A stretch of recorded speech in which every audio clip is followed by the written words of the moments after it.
This episode features a young leader whose tenacity to do it all makes him a force. We'll be having a good conversation with one of ACT's best. This is the Stories Made Here podcast, and like we do every single time, we're going to delve into the lives and lessons of Academic City University alumni. Okay, welcome, David, to the show. So like we do every single time, mention your name, what you do, and something interesting about you. Okay, so my name is David Mawutor Mensah. Okay. Commonly known as David Mawutor or Brodohene That's right. on campus or when I was on campus.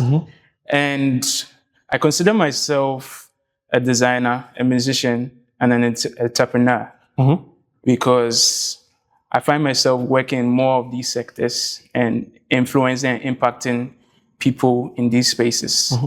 And my goal for these fields that I find myself is to influence and impact the younger generation to make them see what is possible with design, with starting a business, and with music. Now, that's a very beautiful intro. So let's move straight into the conversation. And now I might have a trick question for you. I don't know if you remember, what was the first item or set of items you sold as an entrepreneur in Academic City? And how was that feeling? Okay, so the first thing I sold was bread. And it was specifically bread buns or bread rolls. Right. And actually, it was sold as a result of an accident. I brought bread from home. Okay. My mom bakes, so we always have bread in excess. And I was in a hurry, so I just picked any bread I saw. I didn't really pay attention to what I brought. I realized that was a lot. And so I was like, yo, this thing will spoil. Even though I know like I can eat all, but like, Charlie, this thing will spoil. So I was like, let me just text in my group and see who would be interested in buying. So I texted we had some boys group. So I texted, oh guys, I'm selling bread, 1 for 1 CD. Sharp, a lot of people bought, and that's how Brodohene started. So was support there? Well, you said a lot of people bought, but was the support there from the onset, the support from the community? Yes, generally, there was a lot of support. I mean, some of the things that we sell today, they were out as a result of feedback from people. Okay. And when it comes to the challenges concerning everything entrepreneurship-wise, how was that? How did you tackle them? Okay, so in terms of challenges, one of the major challenges I faced was getting a reliable supplier because I'm a student, I don't have time to bake. But could you just bring from your house? I could bring it from my house too, but home, the distance between home and school is far. So that would be a cost on delivery. All right. So I'm looking at how I can reduce cost and also make profit because we are doing business. Right. So I had to do my market research, talk to people in the area. I was getting closer to the cocoa seller around that time. And I realized that in the morning, she sells a particular kind of bread. Okay. And so I reached out to her. At first, they were gatekeeping, preventing me from knowing the original source. But when they saw that I was consistent, persistent, and serious with what I wanted to do, they decided to show me the main person who is supplying them. Okay. And how has that journey come to be now for the Brodohene brand? Well, I think it has been an interesting journey, an impactful journey, because working with my first supplier, who was the person who helped me start. Okay. She was at that time also, I think, trying to sell her own products. Okay. And I've seen that working with her, we've improved. Her business has grown. Okay. She has gotten more market. She still sells. She still bakes and sells now. At a point in time, she told me that she's gone to school. There was a time where she went to catering school. And I feel like, or I believe strongly that me helping her sell her products gave her the financial capacity to be able to afford school and complete. And now we're even working together to build her brand. She wants to start her own brand. And she reached out to me because I'm also a designer. Right. Yeah. And there have been many other examples. There was one lady who was also another supplier. She supports her family from selling bread and other provisions. Okay. And so when she told me her story of how she's able to support her family from selling bread, it made me realize that what I'm doing is not just to enrich my pockets, it's impacting lives and people in the community. Okay. Now, I like that you brought design in. So it brings me to the center where I'm trying to understand that everything you've done or everything you did was kind of intertwined. So from maybe verbal marketing or going around and marketing your product to starting to graphic design and in turn helping some of these brands. How has that played out? Multitasking your numerous roles. Okay, so the interesting thing is that a lot of the fields I find myself in started around the same time. Okay. The period where I was selling bread, that was the period where I was discovering that I'm a designer. Okay. And the period where I was learning how to play the guitar. Okay. So all that was happening at the same time. And to work towards them or work blending and being able to multitask, it was based on the passion and the opportunities that came at the time. And I can only say, I can also give credit to the Almighty God for giving me the strength, because sometimes I don't know how I'm able to do it, but I'm able to do it. And yeah. Right. So within the business and marketing, when you started out, what were some of the myths that might have discouraged you, or things you heard about business in turn that might have discouraged you, if you remember any? Oh, I used to think like business, I'll have to go to school to learn business to be able to. Even though, yes, you need some education to be able to efficiently do business. Now, education has changed. There's a lot of ways to learn. And sometimes you can even learn on the job. And that's one thing I realized. I also realized that I thought business, people who were marketing and business people, they were like dubious people. Like they had to trick people to get people to buy their stuff. But one thing I realized was being around good friends and being at certain events actually changed the way I think. Okay. So do you think, we've seen your prowess in terms of creativity, selling, marketing. Do you think it tied into making you a better engineering student? Oh, yeah. I think so. I think so, because I believe engineering is about solving problems. Right. And so one thing I realized was when I was able to solve the problem of people needing snacks and food at late nights, it opened other opportunities that I felt I could solve. Okay. I realized that design is very powerful. It can really speak a lot. It can solve a lot of problems. And people really need designers. And so me being able to help with my skills was solving some problems. And I think that's what made me, or is making me a good engineer. And looking at this from a wider point of view, what were some of the opportunities that you might have gotten from Academic City that gave you the footing to be able to merge all these things that you are as Mawutor, the brand? Okay, so the opportunities are so many, actually. My first, I think, big design gig was from Academic City. Okay. Because I wanted to intern, in my second year, I wanted to intern somewhere. And I decided, why not just do it with the school? And one of the lecturers, I give credit to Julian Bennett, who is a very good lecturer in the engineering field, asked me to do a work for him. And it was related to the STEM club. After doing that work, he now trusted me to do the project that I got the gig for. And this project was to design project briefs. Some of them, you see them in Make Lab. Today I was passing through Make Lab and I was so overwhelmed by the memories and how the impact still is staring at me in the face. Because all those designs you see there, I'm the one who designed it. And that was my project. That was my first big gig. Right. I designed every poster, about 19 posters, but later it increased after the inauguration. Wow. And that was one major opportunity that I got. And from there, I mean, students, lecturers, everyone was trusting me to do their designs. So let's take a trip down memory lane a bit. How was Mawutor Mensah before Academic City, and how did Academic City's impact make you the Mawutor we know now? Okay, so I would say I wasn't a bad person, or I wasn't limited in some spaces, but I realized that being in Academic City actually improved my skills because I was still into music when I was not in Academic City. Right.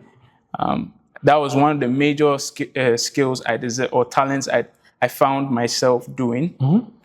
I was still a bit in design because I was very good at arts from a younger age.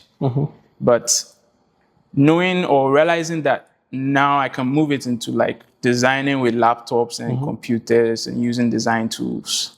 With business, I think I tried selling 1-2 in high school. I mean, those times that there was no frame. There was no food on campus or in school, and like I could sell, but I didn't really realize that was something I could do. Right. So I think it was just like the multiplier, or what actually upgraded the skills that were already in me at that time.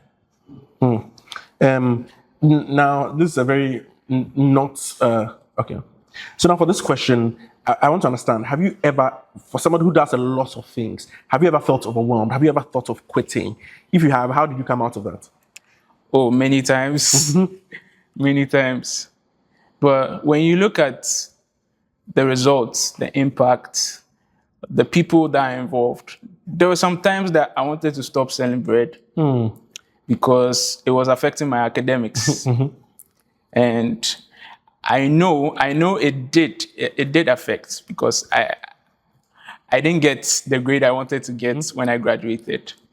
But I look at the impact that it has made in the lives of people. I mean, there are a lot of people that I know in this school. It's only because I sold bread. That's true. And not only bread, but like I was involved in other things in school. And I believe that that's what was one of the things. Also, I am a very strong Christian. And so I go to God whenever I'm stressed, and I get the inspiration to keep moving on. Okay. So, and I mean, still on that, as a business seller in a school, a university of this kind, have you ever felt maybe people pointed at you, isn't this the bread seller? If in those situations, how did you feel? Oh yeah, because sometimes it could really get to me, but in a positive or negative way. In a negative way, sometimes, but in a positive way you find a way to make it. When it's negative, you find a way to make it good. Right.